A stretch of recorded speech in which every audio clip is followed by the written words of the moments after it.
Hi everyone, thanks so much for listening to another episode of Dogman Encounters Radio. I'm Vic Cundiff and I'll be your host for the show. Before we bring on tonight's guest, if you've had a Dogman encounter and would like to speak with me about it, whether in private or on the show, please go to dogmanencounters.com and submit a report. I'd love to hear from you. If you've had a Sasquatch sighting and would like to be a guest on Bigfoot Eyewitness Radio, please go to bigfooteyewitness.com and submit a report. All right, let's bring on tonight's guest.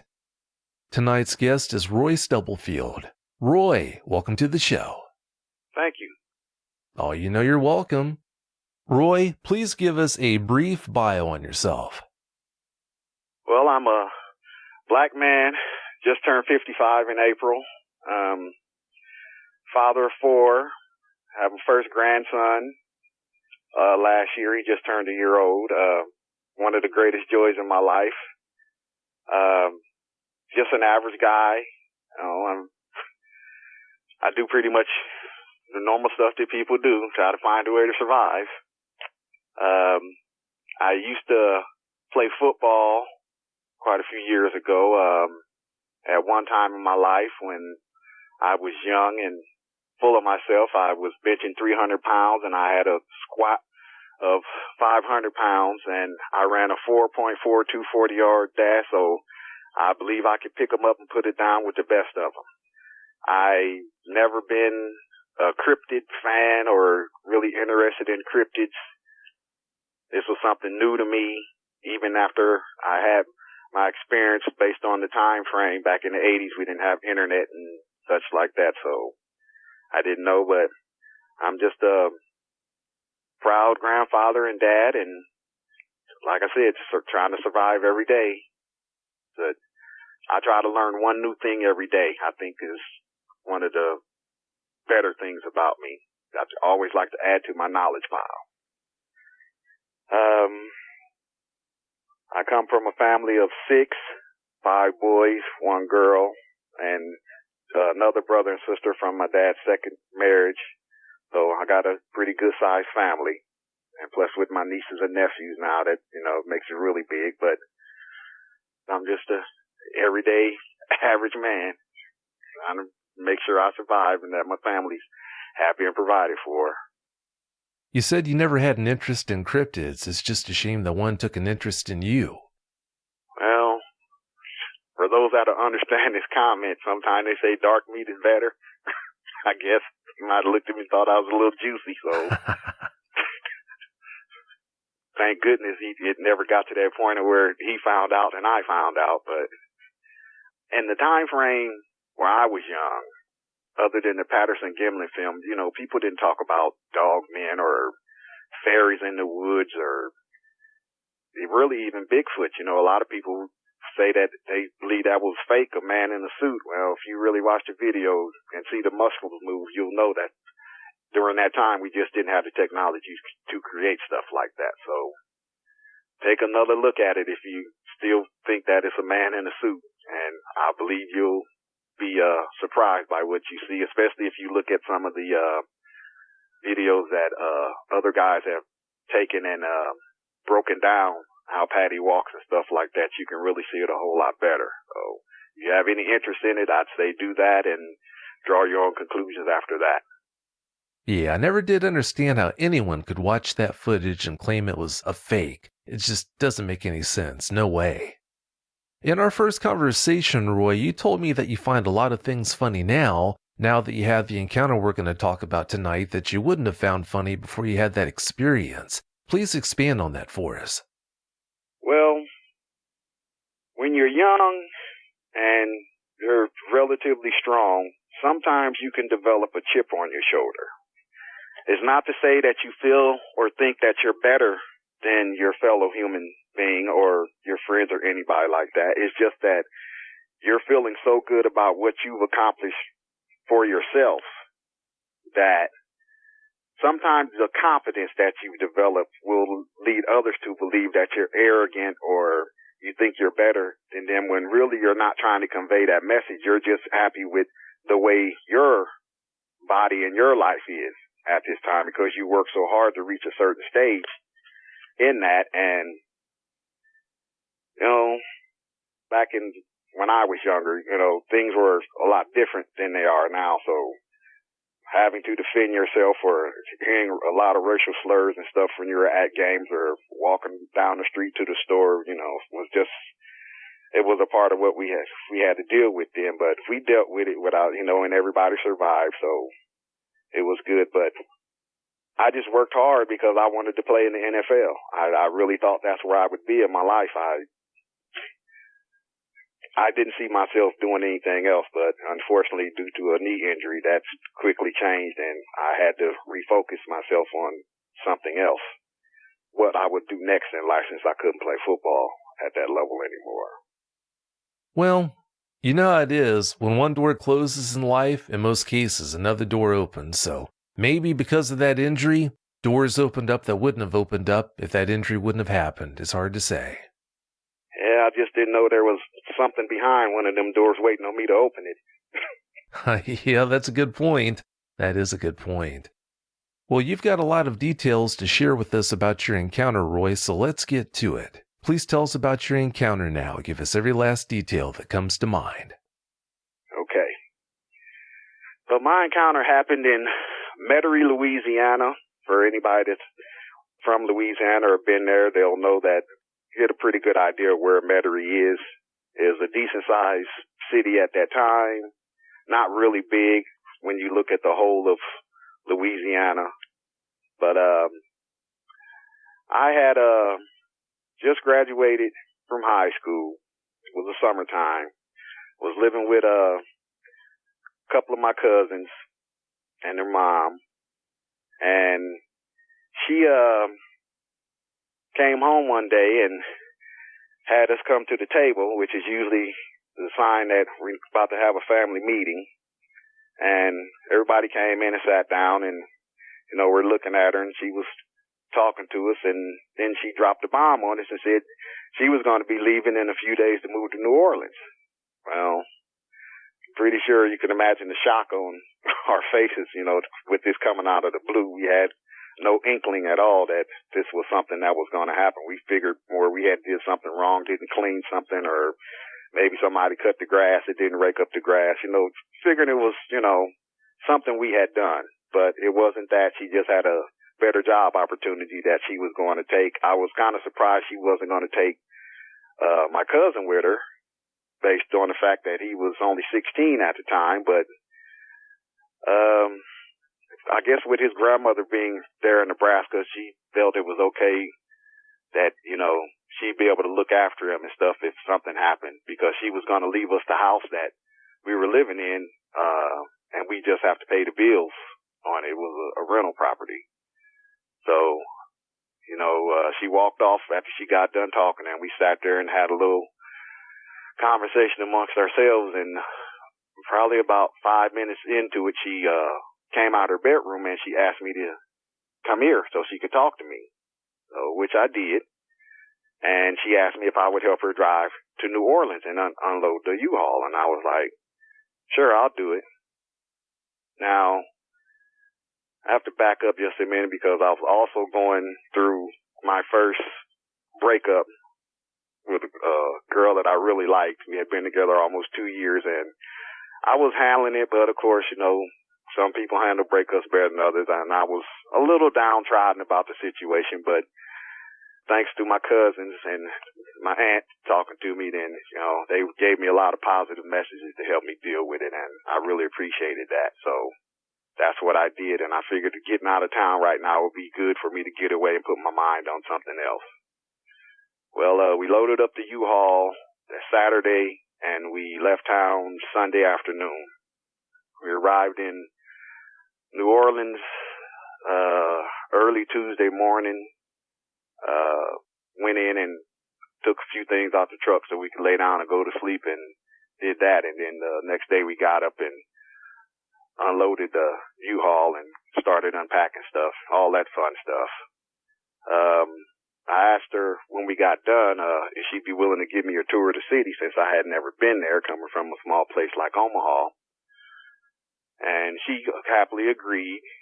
And the agreement that I had before we left from Nebraska was I was only going to be there for a week, and she was going to put me on a Continental Trailways bus back to Omaha that Friday. So that was the initial plan. But we went out.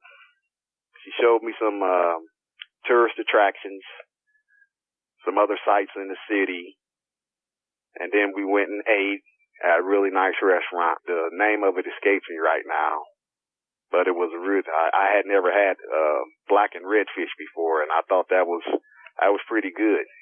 But we did that, and then she asked me if I wanted to go to the French Quarters, and I was like, "What is that?" And she said, "Well, let's go down here, and I'll show you." So we went down to the French Quarters. Now, until that time, I still got in my mind that I'm leaving and returning to Nebraska Friday.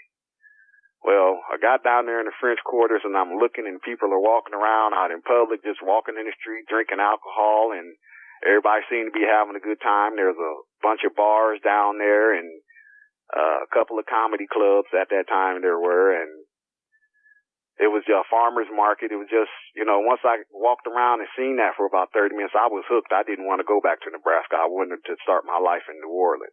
And I had a conversation with my aunt about it, and she told me, "Well, you're going to have to get a job or you're going to go to school." Well, I decided why not do both. So I applied at a few colleges, and I got accepted to one. But with it being the summertime, of course, with classes not starting until the fall, I went and I got a job at a men's clothing store that was named Chess King. And for those of you that ever shopped at Chess King, may he rest in peace, that was a great store.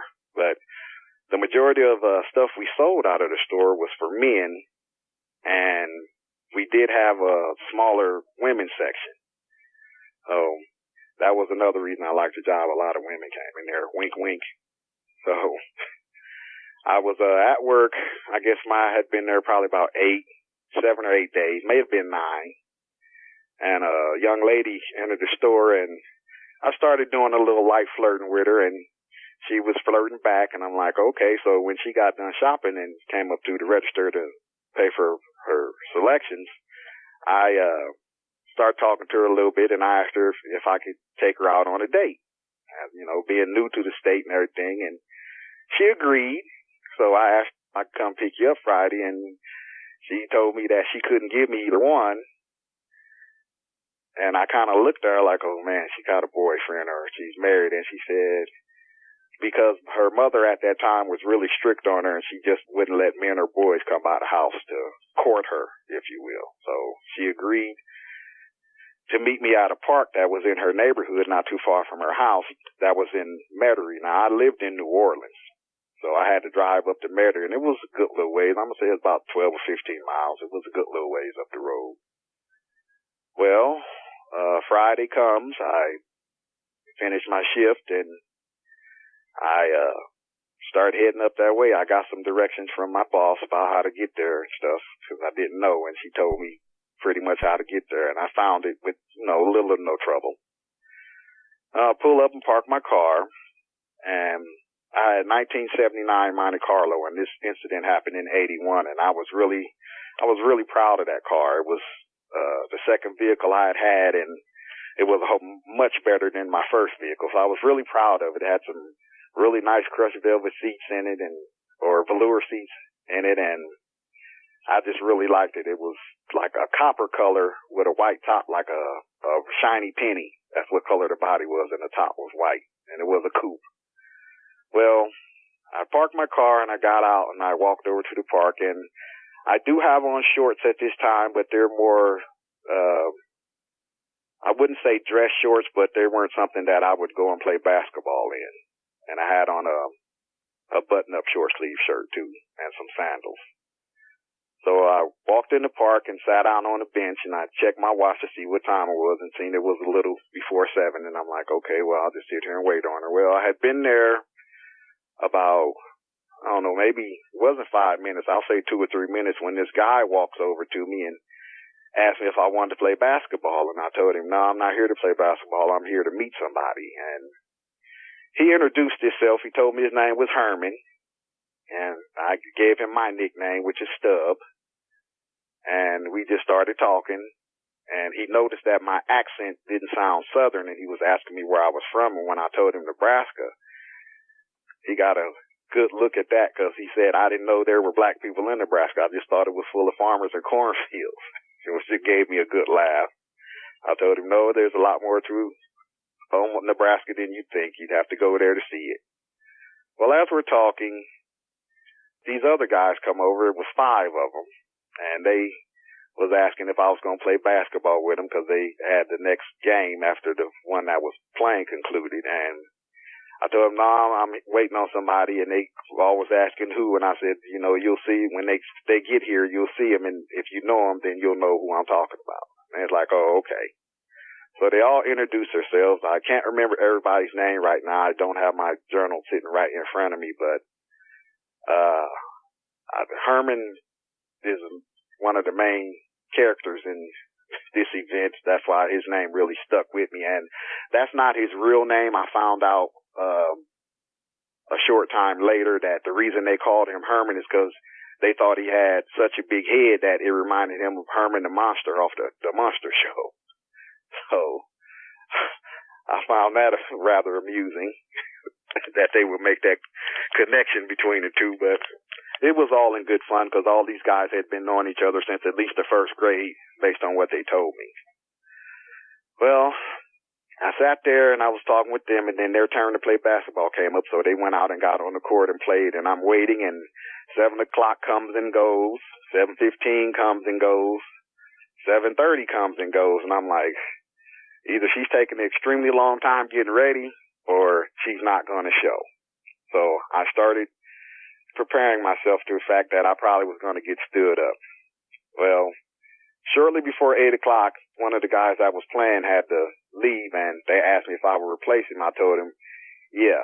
Now, I've been a fisherman since I was 12 years old, and I always like to keep a fishing pole in the trunk of my car and a change of clothes. It's usually some shorts or some pants and tennis shoes, stuff that you can fish in, and if you get fish slime or blood on you, it's no problem for you because these are just those kind of clothes. Well, I went into the restroom at this park and changed clothes, and I came out to play basketball, and I'm going to break away shortly here just to explain the layout of the basketball court. It had a metal cover over it because it rains so much in Louisiana, and they have a lot of outdoor parks where you can play basketball, but because it rains so frequently down there, they covered the majority of them just so you would be able to still be outside and play basketball without having to worry about getting wet. But it was the whole park itself. If you got 100 people in there, it would be packed really tight. So it wasn't that big a park. It was a decent size, but it wasn't huge by any means. Well, we started playing basketball, and we played, until the lights went out, which on Fridays and Saturdays, they leave the lights on until midnight. But Monday through Thursday, the lights cut off at 9 o'clock, and then on Sundays, they don't turn them on at all. You just play by natural light until it's too dark to see, and then you find something else to do or go home. Or we played till the lights went off, as I said, and they were talking about going to get some beer. And I was like, yeah, a cold beer would sound real good after playing out here and drinking that hot faucet water at the park. Cold beer sound real good. Well, I asked them where the closest liquor store was at, and they said, well, we're getting ready to go right now. You can just come and go with us. And I'm like, oh, okay. So we exited out of the park, and I'm not sure of the compass directions. Back then, it was to me left and right, forward and backward. So as I go on the tail, I'll be using my left and my right for reference points so everyone can follow me. Well, it's pretty dark out, and if we walk across the park, go across the street, and we walk down from where we exited the park, I'm going to say about 20, 25 feet to come onto these railroad tracks. And once you walk maybe 10 steps onto the railroad tracks, the sides kind of fall away, and now you're on an elevated track. You're up in the air, I'm going to say about 3 or 4 feet up in the air. To the left of me, there are 3 buildings. The first one is a salvage yard, the second one is a tire shop, and the third one is a small lumber yard. Well, behind each of these buildings, there's one street light. So you have 3 lights that you can, but the way they're spaced apart, you can walk through one where you'll be in a light, and then as you exit from that light and you're proceeding toward the next light, you walk through an area of gloom. It's not pitch black because you're in between 2 lights, but it's not penetrating far enough on the tracks to where that whole section is lit up. So you're walking through an area of gloom where you can see somebody, but you'd have to be within 5 feet of them to be able to see their features clearly. So we're walking along, and me and Herman are talking because there's 3 guys in the front, 2 in the middle, and then 2 in the back, which were me and Herman. And we're walking along, and we're talking, and Herman started asking me questions about children, which, you know, I kind of made my ears perk up a little bit because I'm like, okay, why is he asking me about kids? Because he was asking me about baby stuff. And I knew some, you know, having nieces and nephews. I had babysat, you know, them a few times. I knew how to change diapers. You know, you got to get up when they're newborns and do the 2-hour feedings and all of that good stuff. So I did have some knowledge, but I was by no means an expert. Not yet. So I gave him as much information as I could, and then I asked him, why are you asking me about kids? And he looked and he said, because my girlfriend is supposed to have our baby in the next, it could come between a week and 2 weeks. That's when the baby was due. I was like, oh, and I told him congratulations and told him don't panic. Even though he was about to have a change in lifestyle, not to panic. It was going to be all right. Just take his time, think about what he's doing, and try to be the best father he could be. And he thanked me for congratulating him and for the information I gave him. Well, to the right of us, there's a field of thistles that run, I'm going to say, approximately 125, maybe 150 yards. They weren't feet, they were yards. And these things, anybody that knows what thistles are, or that don't know what thistles are, they're this plant that starts out looking like a dandelion when they're small. But as they get taller and they can get, I've seen them, these particular ones were a little bit more than 7 feet tall. They get these big leaves on them, and they got, some people say thorns, I call them needles, because that's what it feels like when one stick you, like you've been hit with a hypodermic needle. And this place was just, I mean, it was thick. It was like a feel like somebody had planted them like it was corn or something. They were just thick. But you could see from the top of the tracks, you just about see over the tops of them, depending on your height. And I was 5'10", so I could just see over the tops of them. Well, we were walking, and I turned my head to the right, just kind of look and see what was going on. And when I was turning my head back to look at Herman, I thought I seen something move in that stuff out of my peripheral. And I turned my head back and looked, and Herman said, what are you looking at?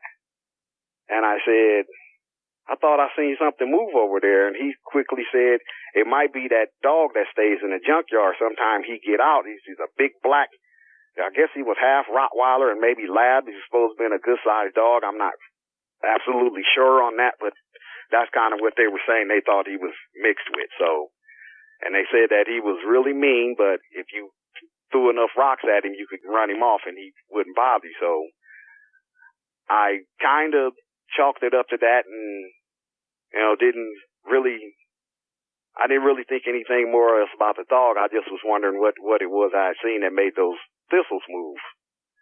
Well, we've exited out of the first street light now, and we're actually walking through gloom, and we're getting closer to the second light. Well, I guess we were about, I don't know, maybe 10 feet, maybe a little bit less from being fully under that, in the light of that second street light. And I just happened to turn my head, and I was looking, because on the other side of this thistle field is some houses, because we're in a neighborhood. But they're, you know, like I said, they're a good little ways away. At this time, something big jumped out of that thicket patch and landed on the railroad tracks. I didn't clearly see what it was at the time, but the first instinct was to run. So everybody took off. Now, as I said before, I run a 4.4. I can pick them up and put them down, and I was getting ready to leave town real fast. But Herman tripped and fell. And he yelled out, "Don't leave me." And I'm thinking that it's this dog that done jumped up here on the tracks. So, even though it's a big dog, I think, if you throw rocks at him, I figured we could get him away because that's what they told me. Well, I stopped and turned around, and as I did, I scooped up 2 handfuls of rocks that were on the railroad tracks and ran back toward him about 5 or 6 steps to get a little bit closer, because I was just going to throw a handful of rocks at the dog and start yelling, "Get out of here." But the other guys, thank goodness, they stopped too and came back. And we were yelling, "Get out of here, get out of here, leave him alone." Well, I looked and seen where the thing was at, and Herman had fell, and I guess he had turned onto his back and was trying to scramble backwards because he hadn't made it all the way into that second light yet. He was just where it was where you could see everything clearly. And this thing was squatting over the top of him, looking him in his eyes, because I noticed he had stopped yelling for us to leave him. He just shut down real quick. And as I said, I ran 5 or 6 steps closer to this thing, to this dog, and I'm thinking that's time to, get it off of him before it can maul him. And I stopped when I really got the chance to see the size of it, because you could see the silhouette, fairly well, but you couldn't make out any features clearly at this time. Well, this thing is squatted over Herman. He's laying on his back, propped up on his elbows, and I guess this thing's face is, I don't know, maybe 7, 8 inches away, and it looked like it's looking him dead in his eyes. It's not growling. It's not snarling. It's not doing anything. It's just over him, looking him in his face, and he's not moving. He's just, I don't know if he was petrified with fear. I don't know. I'm pretty sure if it wasn't that, it was close to it, but he wasn't moving. He was just laying there looking like he couldn't move. And when I yelled the last time to get out of here, the thing looked up real quick and surveyed us, and then it just went back to staring at him, because before that, it was totally ignoring us. It was sole focus was on Herman. It was focused on him. Well, I started really looking at what I was looking at. I'm really looking to try to get a look at this thing. And I started noticing how much bigger it was than the biggest dog I had ever seen in my life.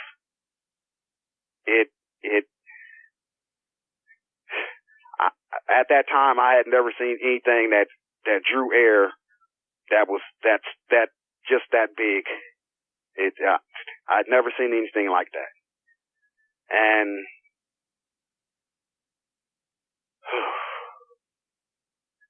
when I really started noticing the width and the girth of this thing, my mind just was like, it started immediately. No, that's not a dog. That's not a dog. That's something else. Now, during all this time, everybody's yelling. The guys behind me are still yelling. I'm no longer yelling because I'm looking at this thing, because they're a few feet behind me. And I guess with the way I was standing directly in the center of the tracks, they would have had to move to the left or to the right to see around me. And I guess at that time, they just didn't do it. So they were still yelling and screaming and hollering. And the thing is, it's just totally ignoring us. And I'm like, this is not a dog. This is not a dog. Well, I started thinking I should have ran. I should have kept running. But now, since I didn't do that, I'm trying to think, where can I go? And a lot of emotions and thoughts go through your head. And I mean, it's it's really, really fast. I mean, bullet train fast. It's boom, boom, boom, boom, boom, boom, boom. These thoughts are just piling up, you know, and you're as you're dismissing them as they come because, you know, you got to come up with something real quick on what you're going to do. And behind these 3 buildings, they were fenced in. They had one of the tall chain link fences with the 3 strands of barbed wire on top.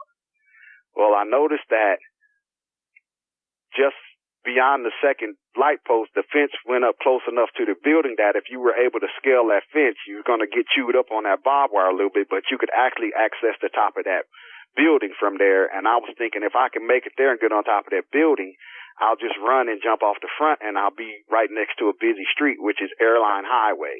You know, we weren't that far. We were less than 50 feet from this place.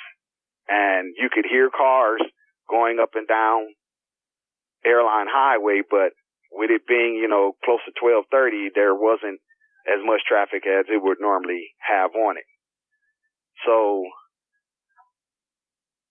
I guess I must have made, you know, a move in that direction because as soon as I did, the thing stopped looking at Herman and it focused on me, and that's when I got to see the eyes really good, and they were that dead yellow, like the color between a full moon when it's yellow and a full moon when it's white. It was somewhere in between there, but it was more toward the white color. And I'm going to say these eyes were a little bit bigger than a golf ball, but they were spaced apart almost, I'm going to say my best estimate, about 7 inches.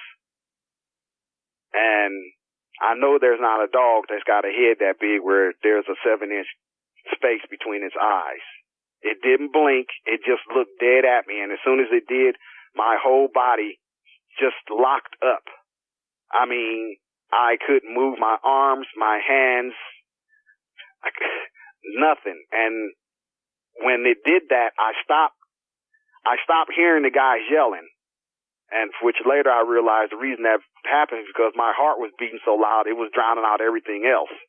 And I'm looking at this thing and I'm trying to run, and well, instead of running, I guess I just stood there and urinated on myself, which I didn't know until a little bit later on, but that's what had happened. At the time it happened, I didn't even know, but I immediately stopped moving because it had a look on his face like, for lack of a better phrase, I dare you. That's the feeling I got when it looked at me, like, I dare you to try to run. I dare you.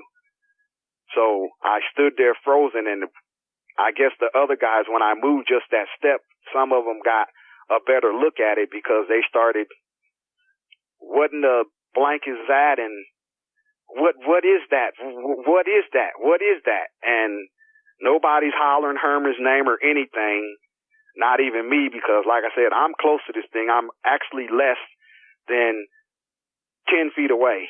I'll say I was between 8 and 10 feet away max from this thing, so I got a really good look at it. Even though it's still somewhat in the shadows,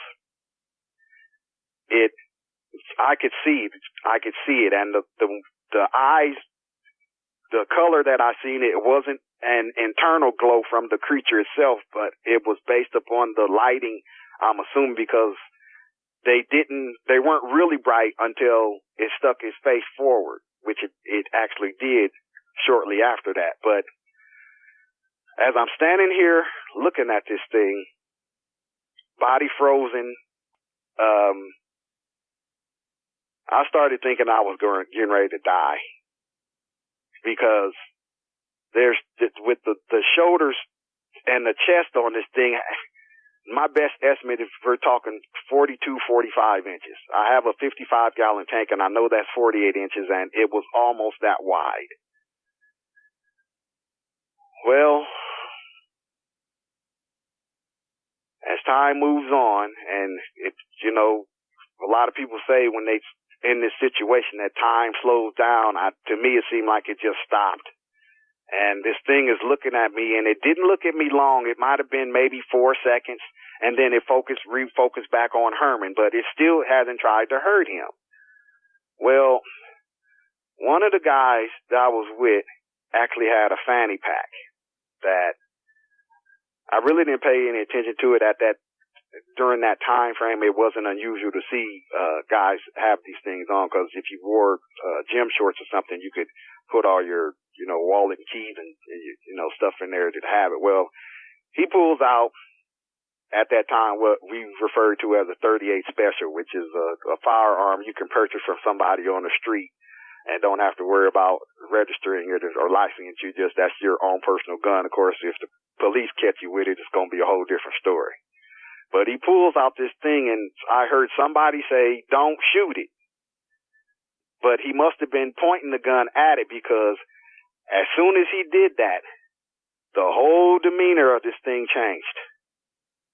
It stopped focusing on Herman, and it took another quick survey at us, and the best description I could give of when it did that is, it looked at each one of us individually, but it did it so fast that it almost looked like one scan, but there was just a slight little hiccup in the move where it stopped, and then it went back to the guy that had the gun. Well, when it did that, this thing came forward 2 steps, which would have put its upper body into the light, but you could only see part of his face, and then the other side was in shadow a little bit as it was entering the light. And that's when I saw the muzzle and the ears and how big this thing's head was. Now, I've listened to some other people's encounters, and I hear a lot of them say they remind them of a German Shepherd. This did not remind me of a German Shepherd at all. To me, the bulkiness of the head would be more akin to, if I had to pick a dog out, I'd have to say a Alaskan Malamute, because they have a broader muzzle than a lot of dogs, and it was broad. It wasn't extremely long, but it was long enough to get the job done for whatever it had to use its mouth for. It definitely was that. And it laid its ears back, and it did that grin that dogs do when they gather up their jaws and raise them up, and you can see all their teeth. And I'm looking at this thing, and those teeth were just,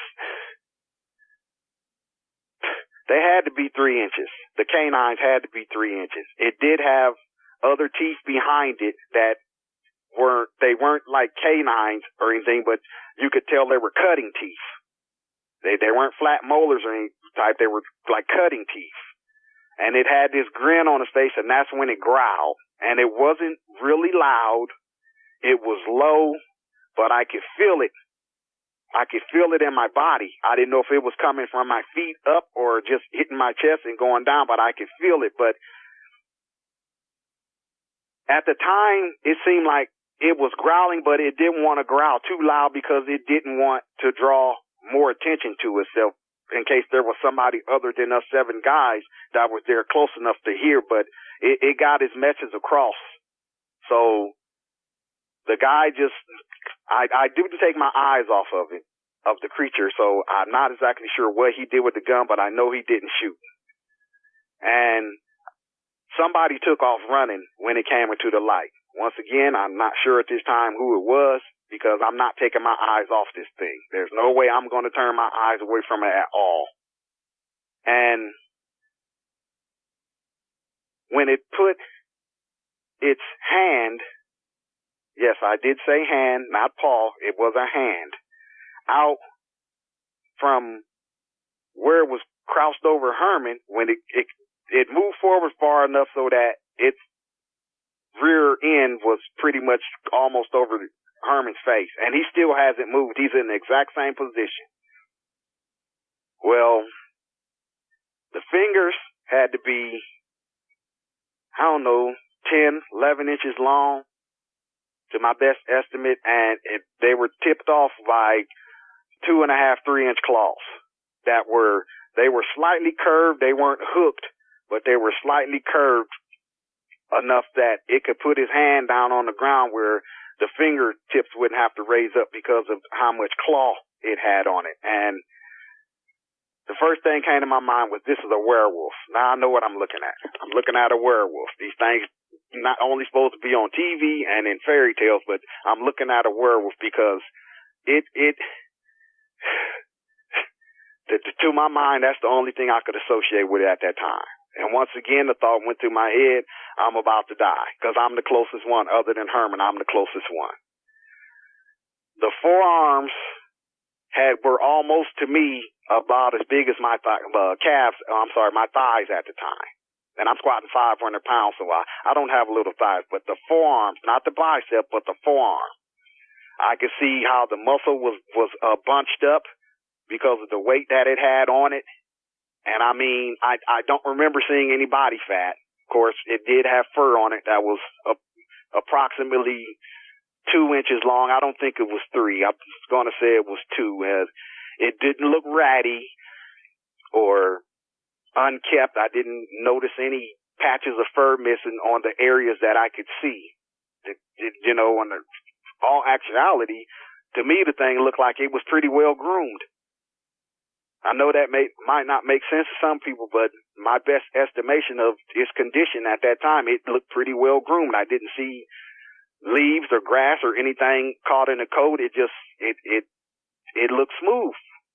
Well, the biceps were the best picture I could paint to put you on where I'm at this time is if anybody knows who Brock Lesnar or Dave Bautista is, if you just think about their shoulder and bicep area and their chest area, you take that and you multiply it by 4, maybe 5, well, 3 or 4.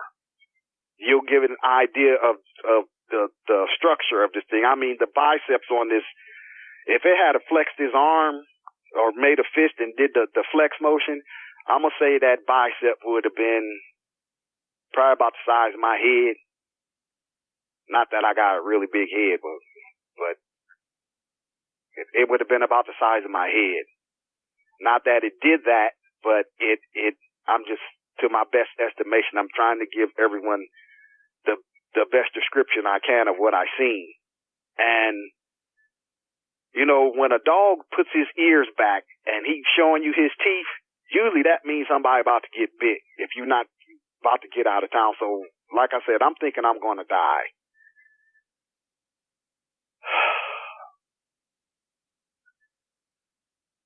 I didn't get a chance to really see the lower half of the body until a short time later, but that's because it was still crouched over and leaned forward. But the thing that came to me later on was it looked like a natural state for this thing to be like that, down on all fours.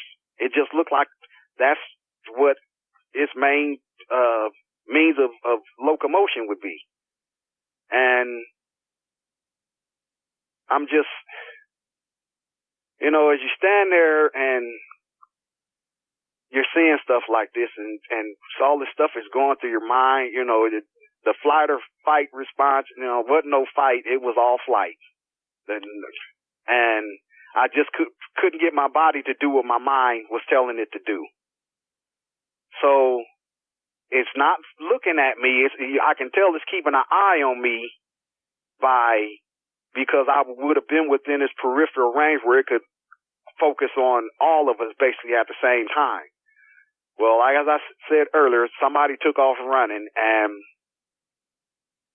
here's where things get strange.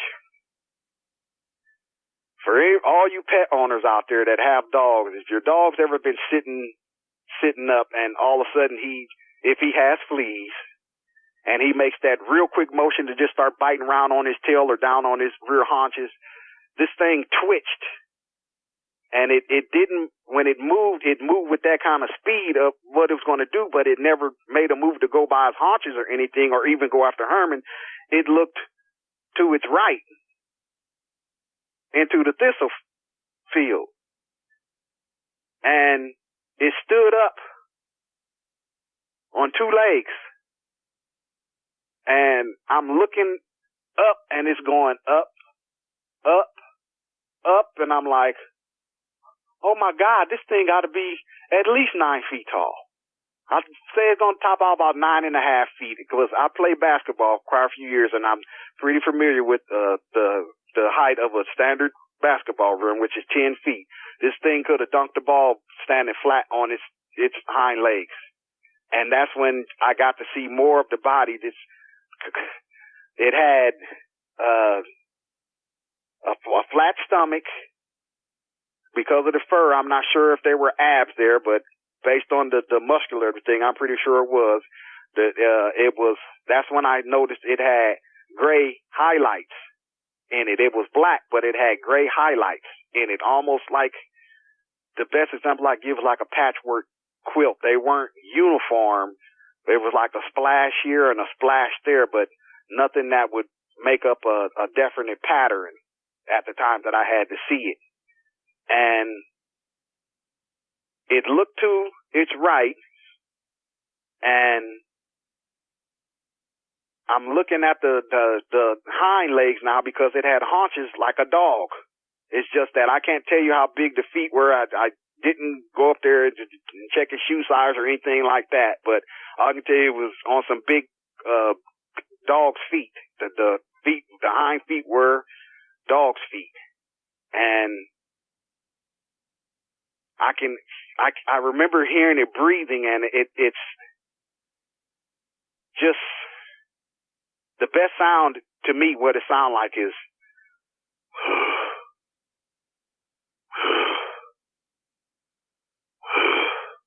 but it was a little bit lower octave than that, because you could hear it. But you know, if anybody's ever heard a cow or a horse breathe, this was louder than that. It had more definition to it, if that makes sense. And I'm looking at this thing, and I believe at that time my mind may have snapped a little bit. I believe at that time because my life was different after this encounter. But the thing had 4 breasts. I didn't look any lower to see if it had any more, because that was a mind-blowing experience right there. I'm like, this thing got breasts on it. And it's looking over to its right. It's totally ignoring us now, and it looked over to its right. So I took a quick glance and looked to, which would be my left now because I'm facing it, and I saw 6 red lights in the thistles, probably about 60 to 75 feet away, because they weren't towering above the thistles. They were actually down in that thick stuff. And I thought that was kind of weird, but at the time, I don't have time to worry about that. I got to worry about the present danger in front of me. Well, when it did, it stood up and it looked over there, and it seemed like it stood there forever. I don't remember it if it was making a sniffing sound of any kind, but when it jumped off the tracks, which is what it did, it jumped off the tracks back into the thistles. And it had to leap. When it leaped off the tracks and came down, on my best estimation, it was about 18 feet. I don't think it was quite 20, but I wasn't going in them thistles to figure it out. No way. And it's running through this stuff, and it just looks like a wave going through these thistles. It wasn't mowing them down, though. It just looked like a wave, like it was moving through them, and it would lay them down as it went across them, and then they pop right back up. And I'm like, oh my God. So as soon as this happened, Shorty Mac, I remember his name, little guy, he comes hauling butt by me, and he runs up to Herman, and then I guess that shook me out of my stupor, and I take off and I run him. Herman, you all right, man? Herman? He's not responding at all. He's got this blank expression on his face. His mouth is open. He's got a little bit of drool coming out the corner of his mouth, but his eyes, he's got this vacant expression in his eyes. He's not responding to us at all.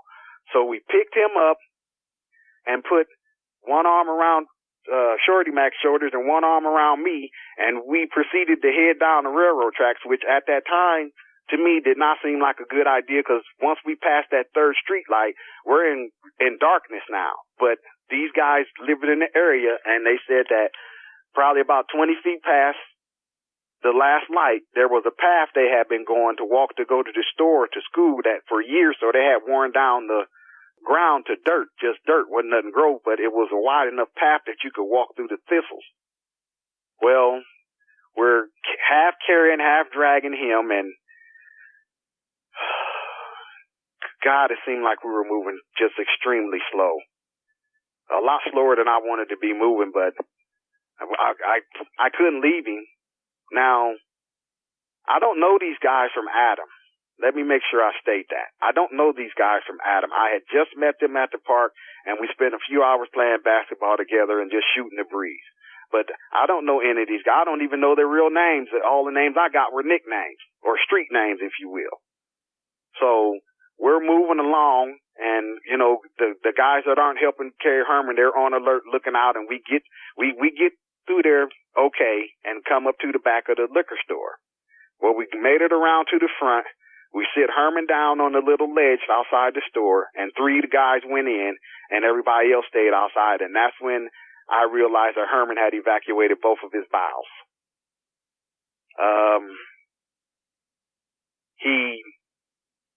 He was still unresponsive. We even gave him a few slaps, you know, to his face. Nothing real hard, a few slaps. At least I hope it wasn't that hard. Just to try to get him to snap out of it, and it just wasn't working. I mean, with him being in a position where he was in, I can't even imagine what was going through his head at the time, if he was having any lucid thoughts, or if he had just, his brain had just shut down to protect itself.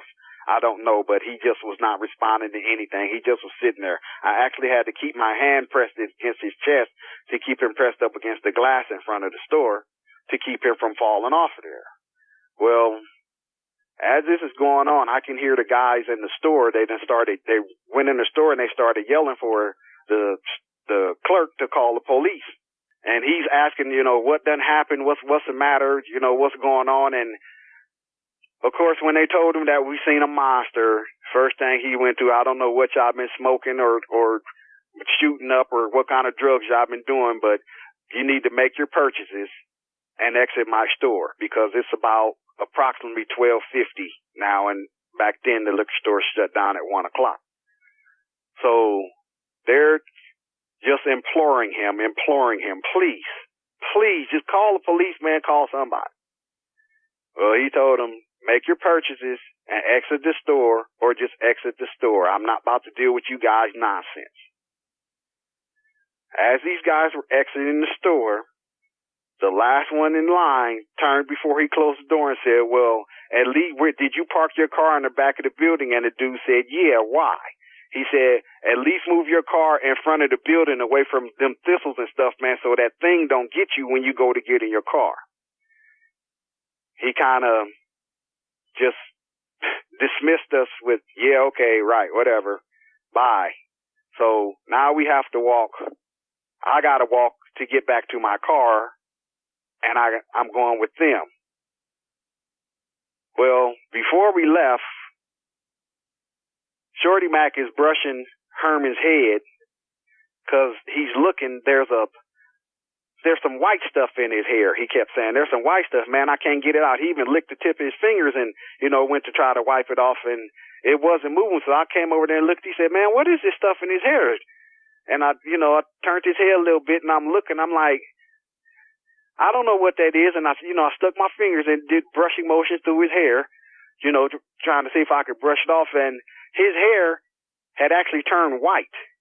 He had a perfectly round circle in his head that was just a little bit bigger than a 50-cent piece, but it was all white. And I know when I met him, he had no white in his hair.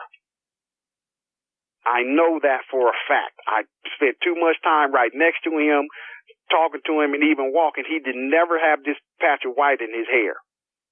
Now, later on, I kind of find out that some people experience this when they have paranormal stuff. If you get scared or have some type of experience, I don't know exactly what type it would have to be. I guess akin to what I had, but oh my God.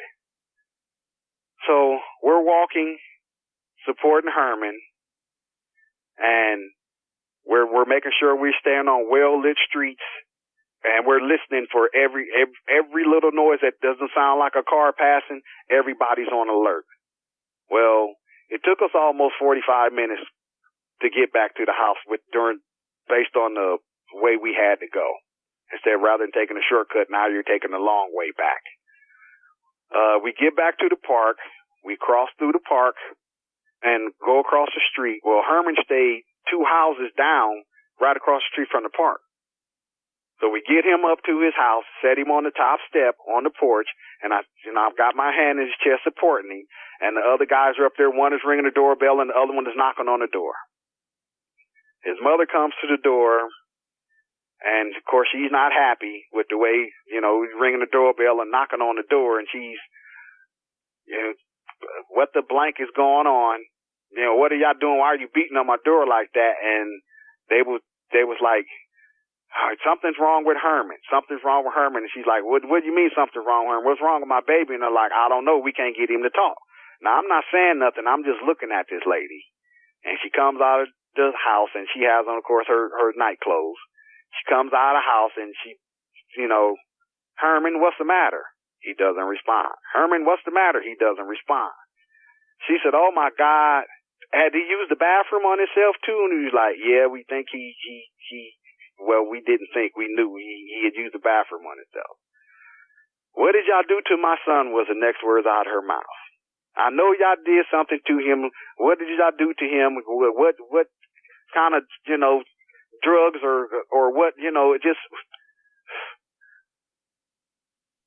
I can only imagine how her mind would be with asking the questions based on the condition of her son at the time. I can understand that, being a parent myself now. And I'm okay. I'm okay with letting her say whatever she got to say, throw all these accusations out there, because she doesn't know me and I don't know her. So all I know is I got bigger things on my mind. I'm ready to go. Well, she said, don't nobody leave. I'm going to call the police. As soon as she said that, I leaned Herman back to where he was leaning against the railing on the porch, and I exited her yard and ran down the street.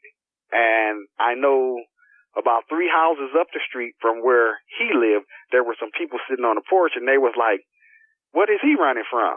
But I ran to my car, and I had noticed when we got to the liquor store that I had urinated on myself, so I ran straight to the trunk, and yes, I did, right there in front of God and everybody. I stripped them shorts and underclothes off and took them off and threw them in the trunk of my car and grabbed the shorts I had on earlier and put them on, and then I went and got in the car. Now, I started it up, and when I left from that curb, my tires were spinning, and I busted a U right there in the middle of the street. I quickly went down the street. There was a stop sign before you get on Airline Highway. I don't even think I stopped for that. Matter of fact, I'm sure I didn't stop because I had a couple of cars. One had to change lanes to keep from hitting me, and the other one was honking. I didn't even care. I left from that area. I drove home. I'm sorry, I need to back up.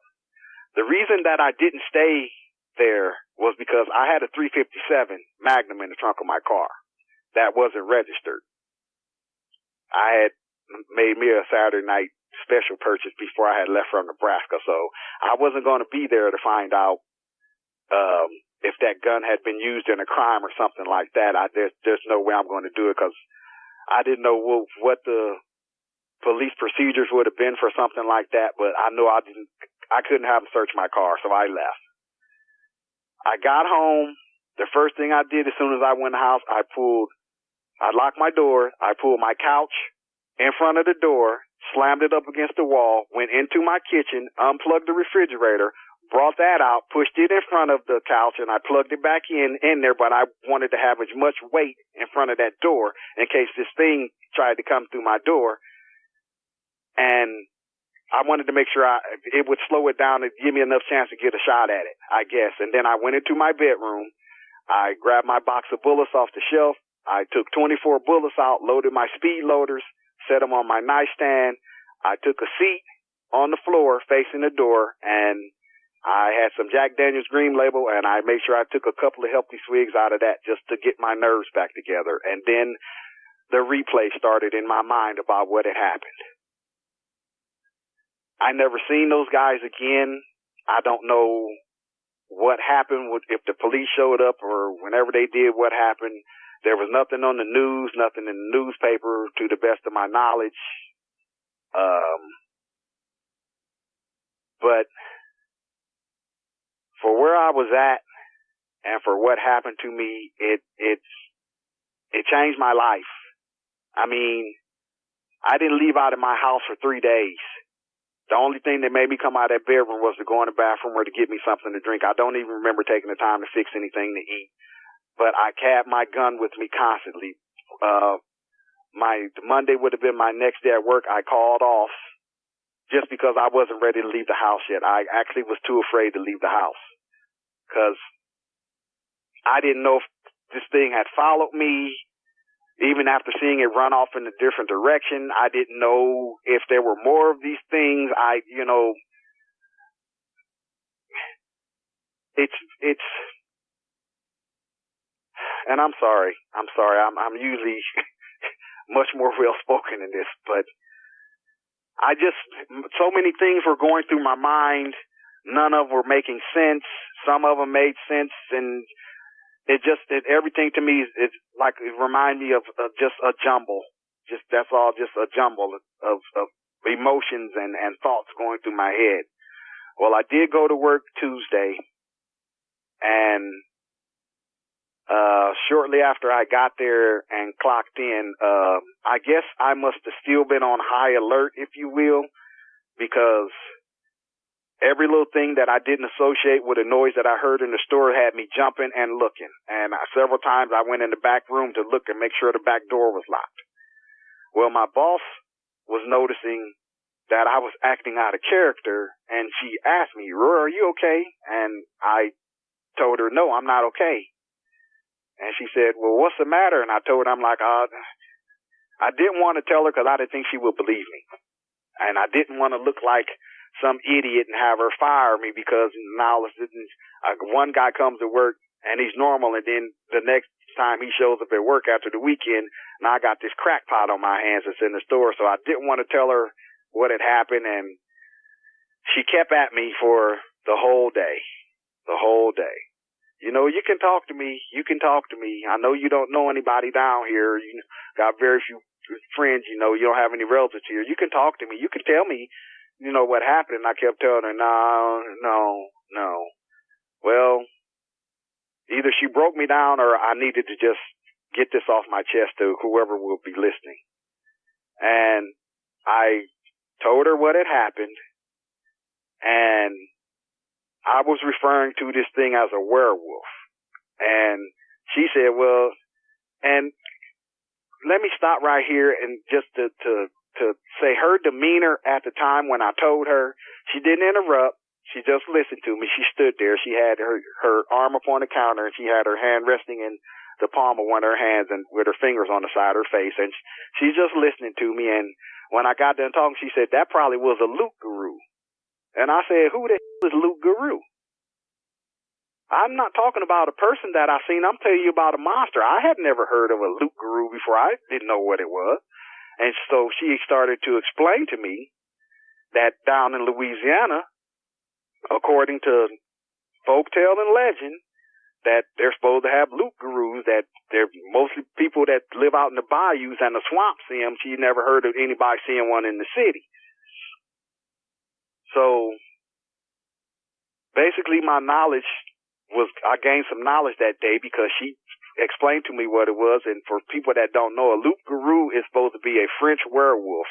They were supposed to have come over here during the Great Immigration or Migration, if you will, when people from a lot of different countries were coming over to America. This was supposed to be the place of land of good and plenty, and you know, you can make your dreams come true here and all of that. Well, I guess they were supposed to have some of the French settlers came over here, and one of them was one. And I asked her, how do you kill them? And she told me I would need rock salt and oil. And I'm like, well, what do I do with it? And she said, you throw the rock salt on them, and it's supposed to, I guess they're supposed to be highly allergic to rock salt. And while they're going through whatever motions or whatever you do when you got something burning on you to get it off of you, that's when you throw the oil on them and then you light them on fire and burn them up. Okay, in my mind, that's not going to work at all. I've been too close to this thing. I'm not getting that close to throw a handful of salt on this thing and then throw some oil on it and then try to light it on fire, because with my luck, when I went to throw the match, probably the wind going to blow it out and the result's going to be the same as if I never even did that. So we talked for a good, probably the rest of the shift, and she kept telling me, she was giving me stuff, telling me she do know that they may follow you and stuff like that. And I'm like, okay. And I started making in my mind, it's time for me to go back to Nebraska. It's time for me to leave Louisiana. I've had my fill. But I didn't. I just kept going home and locking my door and doing my best barricade job that I could and having nightmares, whether my eyes were open or closed, about seeing this creature. And a lot of questions come in your mind. I never doubt what my eyes see. Thank goodness my dad was a great man that I always thought he was. Taught all of his children, if your eyes see it, believe it, because they don't lie to you. God gave you eyes for a reason, and that was to see. So I wasn't doubting what I seen at all. As I said, I got all these thoughts going through my mind. What if this thing follows me home? What if it's waiting outside my job? What if, it really crippled me in a way to where I couldn't get out and do the things that I wanted to do. I wouldn't go fishing at night anymore. Once it got close to getting dark, if I was out somewhere, it's time to go home. We can't be out here in the dark. It's time to go home. So that's what I did. And I'm pretty sure I formed some level of PTSD that lasted, I'm going to say, for the next 3 to 5 years. It made it really hard to date when all the clubs open up at 9 o'clock and you're not wanting to be outside after it gets dark. It makes it kind of hard to date. So that wasn't big on my mind, but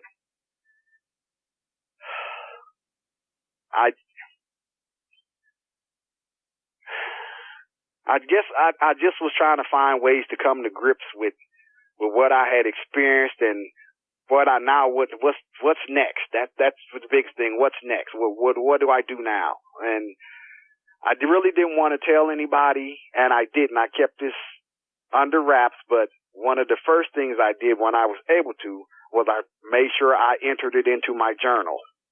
I started a journal when I was 10 years old, and I still write in it today. But I made sure that I did that because I wanted to make sure I got all of this down while it was fresh in my mind and that I wouldn't forget. Well, as I said, I had this PTSD, and I finally called my second oldest brother, and I told him what had happened, and he didn't make fun of me. He didn't crack any jokes. He didn't ask me, was I sure? He just told me that he believed that I seen something. Since he wasn't there, he can't verify what it was, but he believed I seen something that really, really affected me. And he said, I can try to help you. I can try to teach you some few techniques, that may help you be able to deal with it. And I feel like, okay, and my mind is open for anything now. So he taught me how to meditate.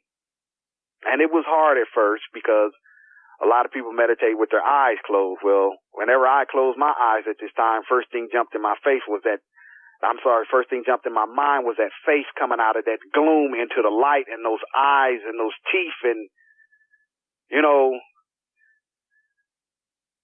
I can give so many more details, and I'm sorry I just started rambling, but I can give so many more details. The whiskers on it had whiskers on each side of his mouth like a dog would have. They weren't extremely long like a dog would be. I'm going to say they might have been about an inch and a quarter. The nostrils on the nose, it was like a dog's. The nose looked a little dry. And I'm sorry, everybody that's listening, but I'm jumping all over the board, but just please bear with me. The nose was, it was kind of dry. Didn't look wet at all. The ears were approximately, they didn't look overly large or overly long. I'm gonna say about maybe 4 inches, 5 inches. They were actually, for the size of the head, they almost didn't quite fit, but you could clearly see them. The neck muscles, when the thing turned, you could clearly see the definition in the neck muscles, and that muscle, the trap muscle that runs between the shoulder joint and the neck. You could clearly see that. It was big, but it wasn't big enough as to where you couldn't see a neck. I could clearly see the neck on this thing. It was a neck. It wasn't, just a little stub or like it was sitting on the shoulders. It did have a neck. The tongue was pink. The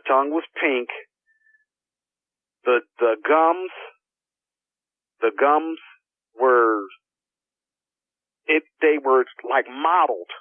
It was pink and black. It was mottled. I remember that. And I thought that was kind of different because, I know a dog that had a coloration in his mouth like that, and come to find out later on that he had cancer in his mouth. But not saying that thing, but that's what it reminded me of. When it raised its jaws, it had, with the length of the jaw, when it wrinkled up, there were 4 wrinkles, 4 lines. I could see 4 folds where it was up, and I don't remember any tufts on the ears. I just remember seeing ears. I don't remember any tufts on there because I was really focused on the mouth and stuff, that I was focused on that business end. But those claws and the arms on this thing, when it stood up, it didn't make sense to me at first how this thing could be crouching over Herman and have its body at the angle that it did. But believe it or not, just last night I was watching somebody bend over up under a tree, and it made sense to me. This thing's arms had to be about 6 feet long. Maybe a little longer, but at least 6 feet long. I know they were longer than me, and that's why it was able to assume the postures that it was, because of the arm length. The legs weren't extremely long. Even when it stood up, they weren't extremely long. I'll say they were a little bit more than half the length of the arms, but the musculature and the haunches, I mean, to see a dog on steroids or the way people be training their pit bulls and stuff now, they wouldn't have anything on the muscles that this thing had. It's like, I mean, upon further reflection, after I had the encounter with having plenty of time to think about it, the best estimation I give, this thing was built for speed. I mean, just with the muscles, it was built for speed. I don't know how fast it could run or anything like that, but by looking at it, I could tell that it was built for speed. And having played football and been in a locker room with guys that were 300, 325 pounds, 6'5", 6 foot, 6'7", it would have made them look, standing next to that, it would have been like a Ken doll standing next to a Raggedy Ann doll or something. It was ridiculously big, and your mind just has so many things going through it, and the uncontrollable bouts of shaking that you have when you're recounting this to yourself, even whether you're with somebody or by yourself. For a while, it was just the worst thing that I had ever experienced in my life. Just the aftershock. It was just, you start questioning why you're here. Is this my purpose for being here? Am I about to be a snack? You start questioning a whole lot of stuff. I never question God. I never do that, because without him, none of us will be here. But you start wondering, if we're supposed to be made in his image, then why would you create this thing and you know what it can do to something you created in your image? We're supposed to be your chosen one, just stuff like that is what crossed my mind. Not saying that that's my belief, but with the frame of mind I was in at the time, these are the kind of thoughts I were having. But as I started meditating, things got better. It took some time, and it wasn't a short haul. It was the long haul. It took some time for me to be able to just deal with simple everyday stuff like being outside and seeing some kids got sticks that are sword fighting, and one hit the stick and it cracked, and instead of you looking at the kids because that's where you heard the sound from, the first thing you do is start looking in the grass or side of houses or stuff like that because I'm right in the city. I don't wish this on anybody. And if you're lucky, you'll never see anything like this in your life. That's my best wish. And for those of you that want to see something like this, you think you do now, but believe me, you do not. You are blessed being ignorant of this creature's existence. You are truly blessed because it changes you.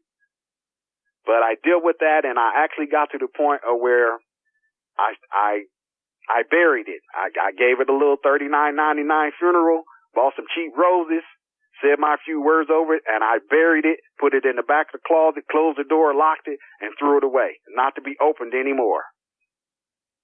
But that didn't happen. I really didn't have anybody that I could talk to. I didn't tell my parents at this time. I only told my one brother. I still never have told the rest of my siblings, the ones that are still with us. I haven't discussed this with them at all, and I don't think I ever will because I know the reaction that I'm going to get from them. But I guess to steal a phrase from G.I. Joe, knowing is half the battle.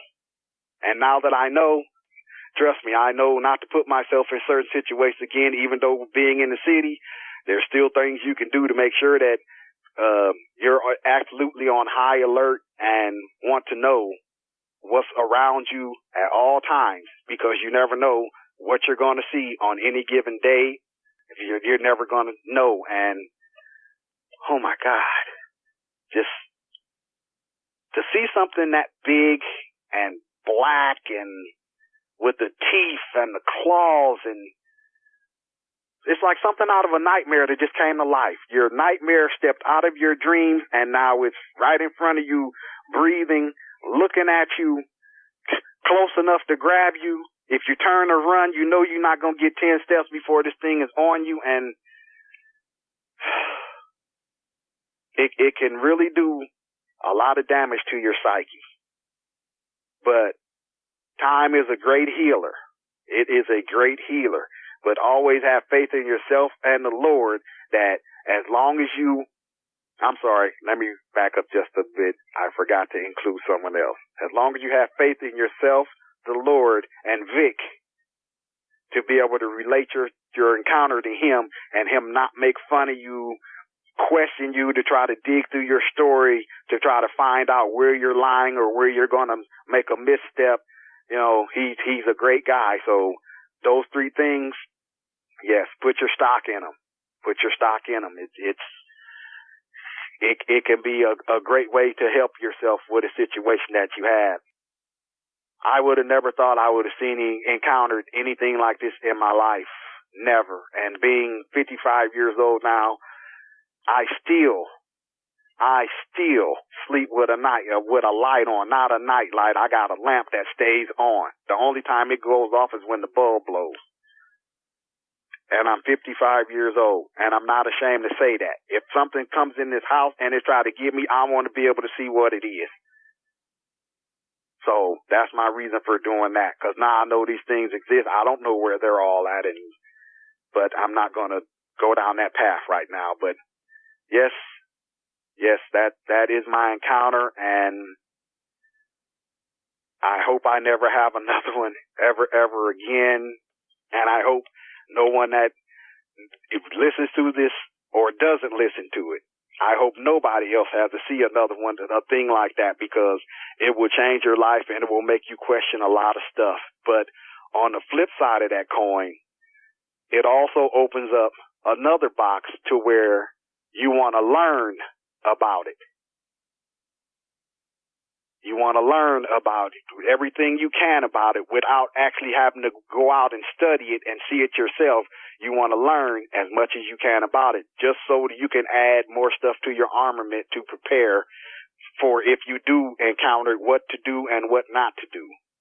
Because I was for sure that in July 1981, I was going to die.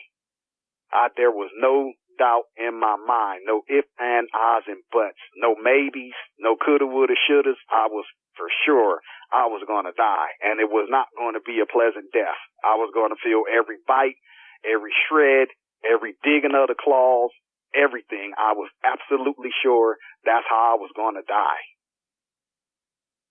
And I really thank God for getting me out of that situation. Or if, as Vic told me, my mantra that I've developed, it didn't hurt me because it didn't want to. I believe that too now, because it could have easily have killed all 7 of us. And people in those houses might have heard her screaming, but in the world that we live in, how many people actually come to your rescue when they hear you screaming, especially if it's blood-curdling screams and you got something, sounds like some kind of monster out there just shredding you? How many people going to come to your rescue? Superman wasn't going to show up. Batman wasn't going to be there.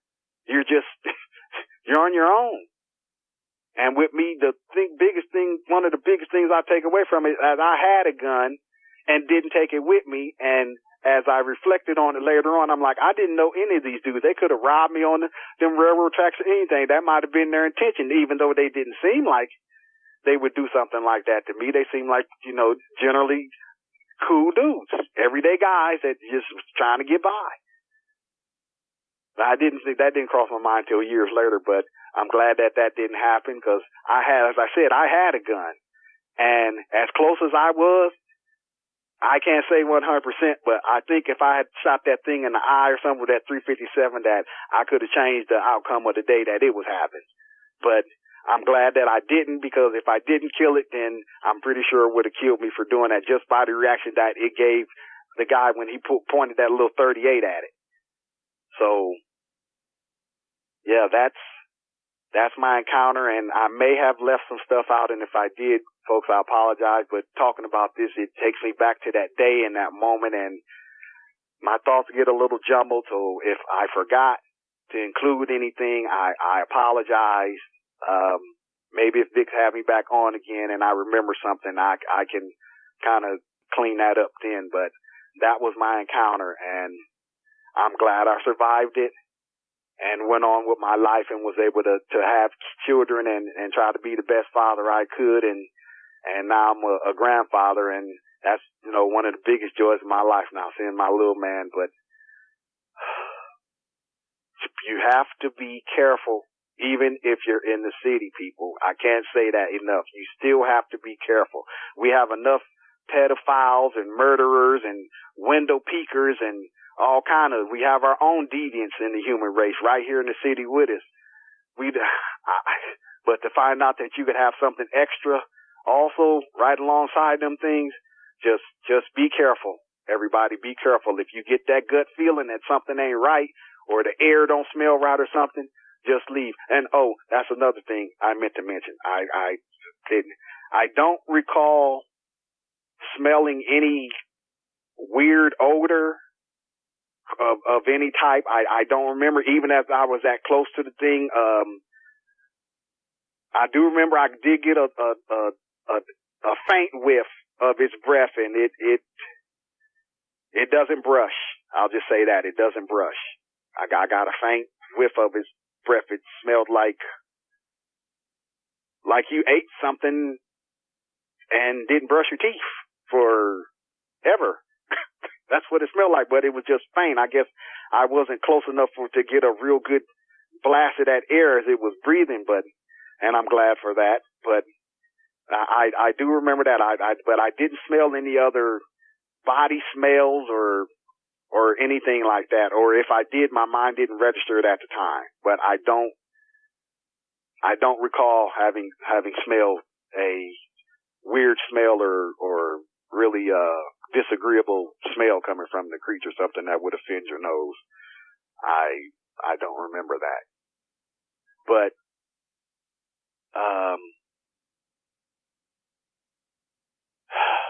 I did leave something out, and I apologize. I'm not 100% sure. Everybody that's listening, please remember I said that. I'm not 100% sure. I am in probably the 90s. I'm probably in the 90s on what I've seen. But when that thing turned its head to the right to look back across that thistle field, I could have swore it had an earring in its left ear. I could have sworn, like I said, I'm not 100%. I was speaking with my girlfriend last night, and she brought up that maybe it could have been a tag. Maybe it could have been a tag or something like that. And I was like, oh, okay, well, I'm not sure it could have been, but I do know it was just a flash in the light, but it did move. So I don't know if, like, when something that big, when it moved, if it was because of the way the fur would move with it and the way the light hit it, maybe it was a reflection of that. But to me, it looked like it had an earring in its ear.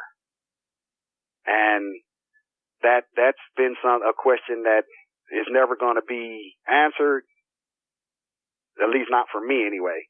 But that's not going to be answered for me or anybody that's listening. So, but yeah, that I found that really weird. But I'm going to go off subject just a little bit here.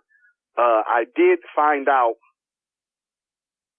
living in Louisiana, they really believe in voodoo and witchcraft and demons and spirits and stuff down there. That people really believe that. I mean, you can walk just about anywhere, and if you say something about a vampire or a werewolf or something like that, you'll find at least 3 people that will happily sit down and have a discussion with you about that. But voodoo is supposed to be, it's supposed to be a real thing. I mean, I've heard some stories about people talking about stuff that they encountered, that their girlfriend or their boyfriend went to go see some voodoo woman to get some spell put on them. They really believe that down there. So that really doesn't have anything to do with what I've seen, I don't believe, but I just wanted to throw that in there that in Louisiana, yes, they do believe in voodoo big time. So I really don't know anything else that I could add that'll, well, yeah, I do. Since this has happened, Vic had asked me earlier in the interview about, when I had seen the creature, that I said that my demeanor had changed. My demeanor really did change after that. I found a lot of stuff funny that other people would not find funny.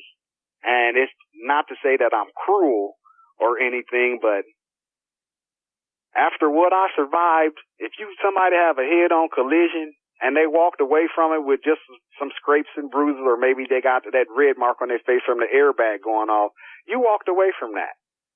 Yeah, you got roughed up a little bit, and you might have been scared out your long john when you seen that car about to make impact with you. It still does not compare to what I seen. But because I walked away from that, and the reason I laughed at stuff like that is because I'm still alive to laugh at it. That's the only thing. It's not that I find that situation extremely funny, but it's that I'm alive from my encounter that I had, and for the stuff that you did, to me, it'd be kind of funny because it just, on a scale comparison, it's just not high enough to register with me at the time. And so that's why, but it doesn't mean I'm cruel or heartless or anything like that. It's just, I guess it's just a lingering remnant of my encounter. Because I kind of still do it sometime today, not as much, but there's a lot worse things going on in the world right now than that. But that's pretty much my encounter. I feel blessed to still be here. and you can laugh if you want to, but of sound mind and body for the most part. I feel very blessed to still be here and be able to still hug and kiss my children and, you know, seeing them grow up and become what they've become in life. And now I'm a grandfather and waiting for the third generation to do the same. And that's where I'm at. But I don't ever want to see one of these things again. I don't. No way. Other than a picture or maybe a video somebody shot where I can view it from the comfort of my living room or bedroom, I'm good. I'm good. Considering how hard that experience is for you to talk about, Roy, what made you decide to come forward and share it in a public format like this? Well, believe it or not, I was on YouTube one day, probably not quite 2 years ago, and I was just listening to some music videos. I wanted to go back and do that, and sometimes YouTube will send you little suggestion videos of what you may want to watch, I guess, based upon what you've been watching. All the time it's not other music videos. Sometimes it might be something that's totally not related. Well, a Bigfoot, it was actually Sasquatch Chronicles. It was the little pop-up for that popped up. And I was actually trying to swipe it off the screen, but I guess I must have hit it and to activate it to play. And when it came on and, you know, I listened to the intro and stuff like that, and they started talking, I'm like, Sasquatch? I know I heard that word before. What the heck is that? Sasquatch? Because this was before it was actually after the jerky commercials that they do with Sasquatch in them. So I started listening to it, and I'm like, what the heck is this? It was a female, I believe, was recounting her encounter. And I'm like, what the heck is she talking about? She's out in the woods camping and something is throwing rocks at her tent and her dogs is all, you know, I listened to the whole thing and I was like, let me see what else is this about. And I just got interested in it from there. And a guy, I can't remember what his name is. Last year he came down to the library down here, and he's the Arizona Bigfoot, resident Bigfoot expert, I guess. He's been tracking a family of Bigfoots up on the Mogollon Rim.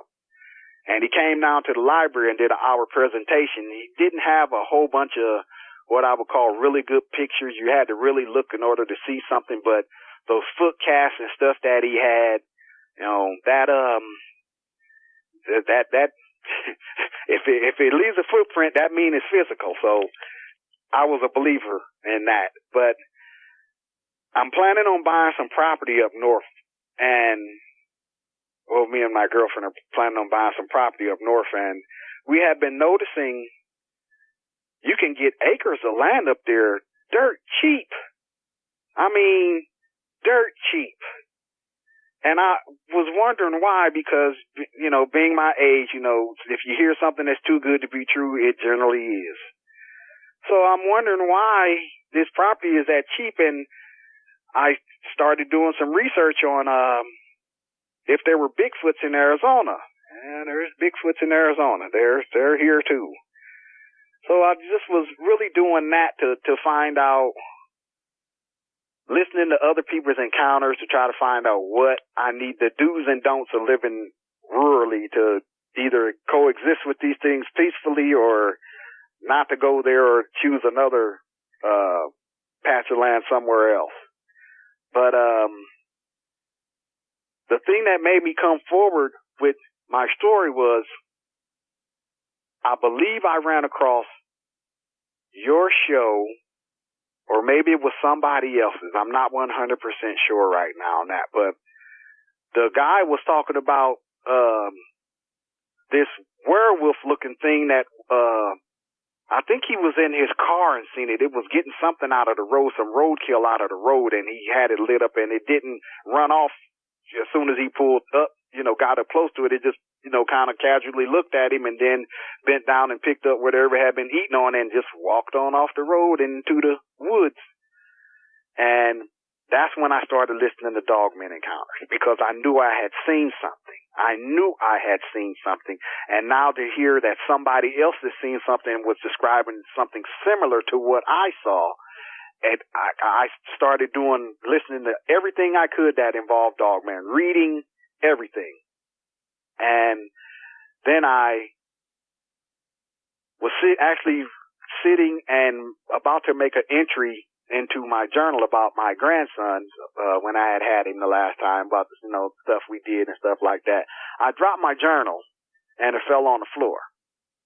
And believe it or not, I don't know if it was meant to be, if that's part of my path in life, if God maybe did it, but when I picked it up, it was open onto my encounter all the way back to 1981. And I started not to read it, but it was there and I read it. And when I closed my journal, I was like, if I can be able to tell my encounter, whether I tell it in written form or verbally, if one person believes me and heeds my words and, always covering their six or being extra vigilant when they're out with their kids or they're by themselves, whether they're out in the country or in the city, then it will be worth it for me to tell. Because at the age I'm at now, I really don't care if people believe me or not. I know what I've seen. You not believing me is not going to change that. And plus, you don't pay my bills. So you're allowed your opinion. God gives us the right to form our own opinion, and you're allowed to do that. So I didn't worry too much about if people will believe me or not. I don't care. I know what I've seen. But for the people that do believe me and take my encounter to heart, if they do that, then I feel that I've done a good deed, or I may have helped them avoid having an encounter themselves. And that is what made me decide to come forward. I wasn't sure there are a lot of shows now where you can go and tell your story. I wasn't sure who I was going to try to reach out to, but I listened to quite a few of your shows actually, and your demeanor is what made me decide to reach out to you. I really like your demeanor, and you'll let a person talk without interrupting them. And then when you do start questioning them, you're not looking to tear them down. In some instances, you might be trying to nudge their memory in case they may have forgot something that they left out, or to talk along with them and give them some advice on how to handle that situation or what they're currently dealing with. And I just really liked your demeanor. So you were the one I decided to share my story with. Well, I'm glad you decided to share it with me. Thank you. You're most welcome. You just mentioned Sasquatch. You've got opinions about who'd win a fight to the death between what you saw that night and a large male Sasquatch. What are your opinions on that? Well, I've given that quite a bit of thought, and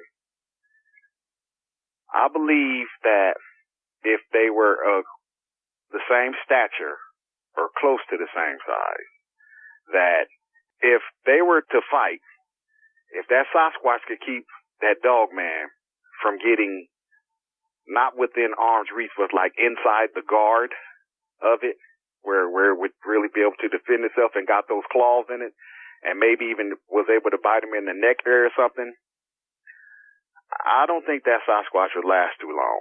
I really don't. I'm not sure if while they were grappling, if with body blows and stuff, due to the strength of the Sasquatch, wouldn't do internal injuries to the creature to where after the encounter was over, it went somewhere and died. But as long as it's not 3 to 5 feet bigger, where she could really get in at him with the muscles that she had and those teeth and those claws, I mean, I think one swipe could pretty much disembowel that Bigfoot or open him up to where his insides would just come running out. I mean, they looked, like I said, they weren't wickedly curved, but they did have a curve to them. But it was just a less slight angle of a curve rather than a hard curve. It was more like a soft curve. But they looked plenty capable of shredding. They looked plenty capable of shredding. And like I said, if that Bigfoot couldn't keep her from getting really close up on him, he'd have his hands full. He'd have his hands full. Now, if it was about 12 feet tall and probably had maybe a 300-pound advantage on her, then she might not have a chance, just because of it would be such a size difference between them. But one that was her size or maybe a little bit taller, I don't think she'd have any problem dealing with them, unless, like I said, maybe the Bigfoot grabbed a stick and used it as a club. You might be right about that. Either way, it would definitely be something to see. I'd pay good money to see it. Yeah, you and a lot of other people, too. You also mentioned that you think it had an earring in its ear. If it did have something in its ear, what color do you think it was? I believe it was gold, or no, there's no other color. That it couldn't have been yellow, because the flash would have been different. But to me, it looked like a earring when it quickly catches the light and that little glitter that you see. But I was talking with someone, and they said it could have been a tag, possibly. And I can't discount that. It very well could have been, although after reflecting on it a little further, I think if they tagged her in her ear, she probably would have removed it. I'm thinking just because she could, with the way her physical makeup is, with having hands, a pair of hands to do something like that, where she'd be able to manipulate it and get it off. But unless she had it when she was a pup, if you will, I'm not sure what you would call them when they're younger, but I'll just use a pup. And maybe that over time she just got used to it being in, if in fact that's what it was. I can't be 100% sure, but to me it looked like an earring. Or, like I said, with me being caught up in the moment, it could have just been the way her fur moved because she turned her head so abruptly and looked off to her right. It could have been just a trick of the light, or maybe my mind was over processing, but to me it looked like an earring, a gold hoop earring that would be, for her size, being approximately 9.5 feet tall, with the width of her head and the size of her ears, which weren't overly large. They weren't overly large. They were big, but they weren't overly large, if you understand what I mean. But it would have looked like, I'd say about a 9-inch earring in her ear would have looked like, the kind that you can put in your ear that's maybe 1.5 inches in circumference, a small gold ring, because it wasn't really big. Like I said, if she hadn't turned her head and the light hadn't caught it, I would have never seen it was there, because I didn't notice it at any other time during the encounter. I'd like to know, just for my own satisfaction, if it was an earring or not, but that would open up so many other questions, because naturally the next question following that is going to be, who put this earring in her ear? Because if they did it, that would mean it would have to have been a human, and that means she's had really close contact to a human to where she would know what we are, how we operate. She would have had some kind of training on how to deal with humans, depending on what they were going to use her for, if in fact that's what it was. Right now, we're just shooting ducks in a barrel with, some theories, but I'd be interested to find out, but God forbid if I'd have to go up to get a close look at her to find out for myself. That God forbid that. I'm just not that curious. Yeah, that wouldn't be good. You said that you saw 4 teats on it. Could you see if its memories laid flat against its body or if they stuck out? On her memories, for her size, I would say if she had to put a bra on, I would say it would probably be a 36C. I don't think they would have been big enough to be D's, but they weren't engorged with milk, which would make them larger in appearance, of course, but they looked firm. And with the way her shoulders and not her shoulders, but the way her chest structure was, it almost looked like a woman that goes to the gym on a regular basis. Not that she's trying to lift weights and get as big as a man would be, but just because she wanted to tone up her upper body and her midsection. They looked firm. There wasn't no jiggling when she stood up. There was no jiggling. They just came up and was no bouncing or anything. It was just like they were firm. It's really firm where they wouldn't jiggle and stuff as she moved around. but there were 4 there. Like I said, I didn't look lower because I was focused on that business end of her. I wanted to make sure I kept my concentration on her head, because to me that's where a lot of the damage would come from if she had decided to attack. So I just looked at that as I was looking up at her, and when she stood up, and I noticed it, and for a minute I was kind of dumbfounded. Well, more dumbfounded. I was already dumbfounded, but more dumbfounded on what I was seeing. And then to see that this thing actually had some breast, I was like, oh boy. But at that time, it didn't register me. Of course, breast equal female. It didn't register that, because right now I'm looking at a monster that I think is a werewolf. So I'm not trying to figure out what kind of sex she is, but when I seen those breasts, that confirmed it. But once again, I was caught up in the moment, and it really, a lot of things didn't register. Then I just remember that my mind, it was like it was taking pictures of everything that I seen, different parts of her body. It was just like black, black, black, black, black, black. Her arms, her legs, her I never got a chance to really get a good look at her. I would say from her hock down to her foot, I didn't get to see that because she kept that part in the shadows when she stood up. She kept that part was in the shadows. So I can't tell you how big her feet were or anything like that, but yeah, she was big. She was big. Everything on her. Now, let me back up, because when I say 36C, you're going to have to make some additions to that, because we're talking about something that's 9.5 feet tall, and I'm not sure if, when I was speaking earlier, if I gave a reference to how much I thought she weighed, but if you got something that's about 9.5 foot tall, with the way her muscles and her build was, I would put her in, I'm going to say, between 500 and 650 pounds. I've seen really big bulls and cows and stuff when my dad used to work for the packing house, and he used to haul them to the packing house, and I used to ride with him in the summer when I was out of school. So I got to see them when they were loading them and unloading them, and I've seen some really big bulls. I mean, 1,400 pounds. These things are, they're pretty big, and I'd put her right about between 500 and 650 pounds. That would be my best estimate. But we're talking about no body fat that I could see. No body fat. It was all muscle. She looked like she was in prime condition to do whatever she does.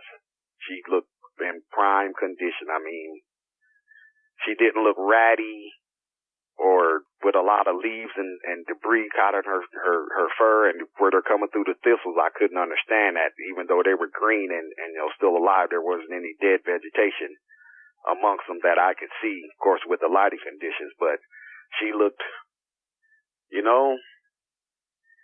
the best description I guess I could give is that she looked almost well groomed. Like she or somebody took great care in making sure she looked right, because I've seen homeless dogs, stray dogs, and I've seen some coyotes and, raccoons and stuff like that. And I'm not a woodsman by any means. All these things I've seen have been in the city, but the coyotes look kind of ratty. The raccoons look fairly well kept, but, depending on what they got stuck in their fur or what they had traveled through, we might have mud or something on them. But she didn't have that. She from I never got to see the back. My view was always from the front and just a little bit to the side of her, just a little bit. When I made that step or two, when I was thinking about hitting that fence and climbing on top of that building, I got to see but it was just like a step or two to the right. So it's not like I could see her whole left side of her body, because I would have been at her left end, the whole left side of her body to tell. But from what I could see, she looked well groomed. I mean, I of course, this was up on later reflection, that when I really sat down and started diagnosing what I had seen, she looked well groomed. It sounds like you got a good look at her, but poor Herman got the best and worst view of her, if you know what I mean. Yes, unfortunately, that poor guy, I've often wondered what happened to him, how his life turned out after that. And sometimes I kick myself for not sticking around, even though the police was called just to find out what all would happen. But I just, with a stupid decision that I made when I was younger for purchasing that gun the way I did, I didn't want to take a chance on going to jail just in case somebody had actually murdered somebody with that gun or used it to commit a robbery or some type, and now it's got a body on it and it's in my possession. That just that just doesn't look good. Even though I was assured by the person I bought it from that they had never killed anyone, but I don't even know how he got it. So that's all up. But yeah, poor Herman, he probably could tell you if it had a tail, exactly how long the tail was, what the musculature was around the buttocks area, because I mean it was literally almost right above his face. And with him being propped up on his arms, I think if she had a tail, it probably would have brushed across his face unless she had it erect behind her. But if she just had it hanging down, it probably would have brushed across his face. But I didn't see a tail, and I guess the only way I really would have been able to look and see if she had a tail was when she leaped from the railroad tracks into the thistles. But at that time, my thing is she's going that way, and I'm going this other way. That was my thought. I'd seen everything I needed to see. Oh, I don't blame you. And I'm sure he could tell you more things about her than you'd like to know. Yeah.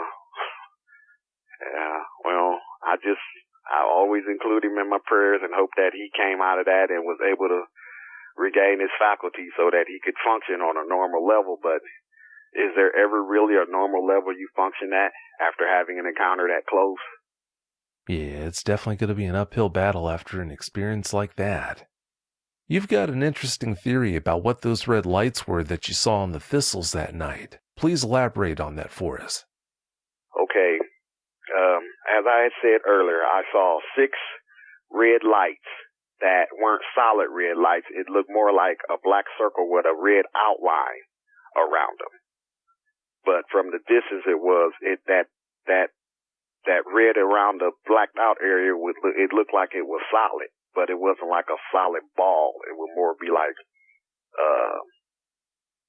the outer rim or something. But you could see them real good because it was really black. I mean, it was really black back off of those thistles. As soon as you get about 5 feet out of that light, you get into the gloom, you take another 5 feet and it's dark. You got light behind you, but if you're looking forward, it's dark until you look toward the houses that were in the background. Then, of course, the few houses that had the backlights on, you could see the illumination from them, but it wasn't enough to shed light on whatever those lights were. I had a conversation with my father about it, and he said that they were the color of the military used to have night vision goggles that had red on them. And I found that interesting, even though I can't tell you 100% that those were people standing there or helmets. The way they were spaced apart, it was like the one on the left, and then there was one on the right, and then the third one was back behind them just a little bit, but if you would have been looking at them from an overhead view, they would have been standing in a triangle formation. It was tightly packed because they were standing, the lights were close together. I keep saying they like there were people. I'm not sure if they were people or not, but she looked in that direction, and when she took off hauling, she jumped, she was running like she was going straight toward them. Now, I didn't look to see if they were still there once she hit the ground, because like I said, as soon as she went that way, we ran to get Herman so we could get out of there, and that's all I seen. I didn't hear any noises.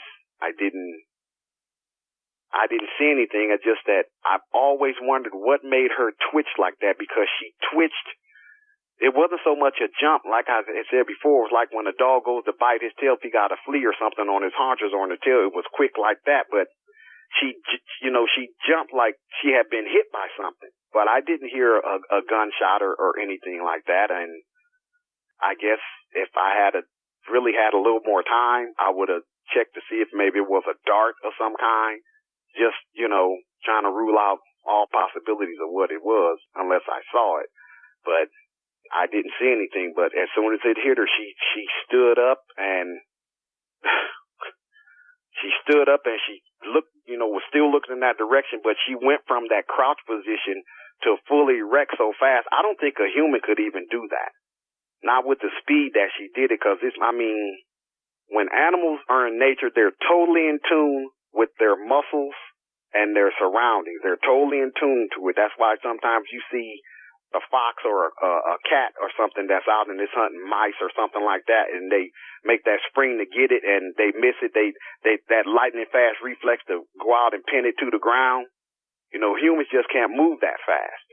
I've never seen anybody move that quick, but it was so quick. It was like, whoosh, and she was up. And she was looking over to her right, and that's when I was, really started looking at the front of her and stuff, and I was like, oh my God, look at how big this thing is, and the teeth and the claws, and man, those teeth, but those eyes, she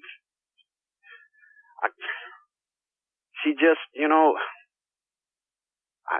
the speed that fat one had, I haven't seen any more, so I can't say but the speed that she had was, the best word I can put in is ridiculous, because to me, it was so fast, it was like, if I had tried to run and she could stand up that fast, I know there's no way I was going to be able to get away from her. Not with me being less than, I'd say 10, 11 feet away from her. There's no way I could have got away. No, absolutely no way. Just from that motion there. And it was lightning fast. She jerked and stood up. She did it so fast, it was almost one motion. But like I said, she stopped focusing on us and she looked over there in those thistles, and then she just, a slight flex of her hind legs, and she just jumped, and it had to be 15, 18, maybe even 20 feet when she came down. And for her to jump like that and land in those thistles with those stickers that are on those leaves, I'm like, no human's going to do that.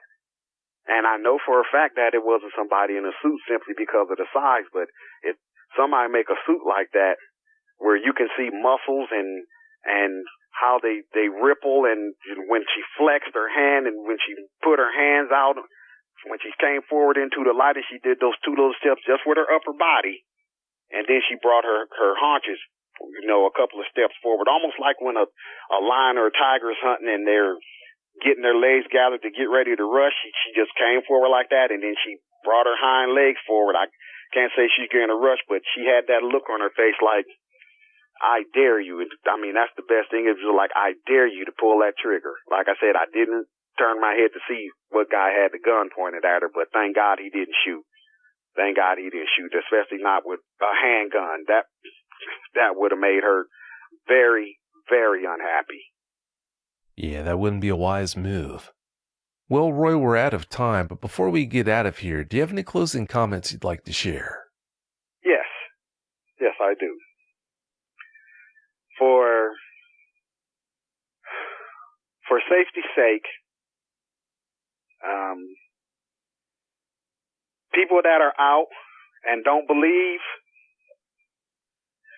make sure you at least take a firearm of some sort with you, fireworks, bear spray, mace, or taser, something, just in case you have an encounter with one of these things or something else, because if you don't have any kind of weapon and you're barehanded, if you're not able to outrun a cheetah, your encounter might not turn out as good as mine. So just try to make sure you're prepared and have something with you for your protection and your family's protection, and just be vigilant, man. Be vigilant. I know it seemed like I might be beating that dead horse, but be vigilant, because with the way this thing jumped, it could be 20 feet from you and you not see it, and it doesn't have to run upon you. It can go from a standing jump to where it's at and come down right in front of you, or God forbid, on top of you. So just be vigilant. And remember, everybody that's seen something is not lying. And that's my closing comment. Well, that's all well said. Roy, I want to thank you so much for coming on the show and sharing that experience with us. I really do appreciate it. Thank you for allowing me to be on your show. It took me back somewhere that I didn't want to go, of course, but sometimes you just got to do what you got to do.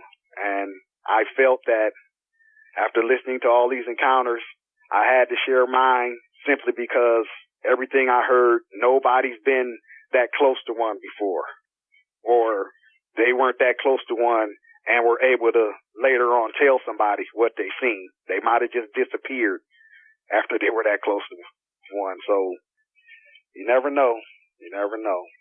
There are things in this world that we don't believe in or never encountered, so we giving ourselves a security blanket just because we haven't encountered it. There's more things on this planet than we know about.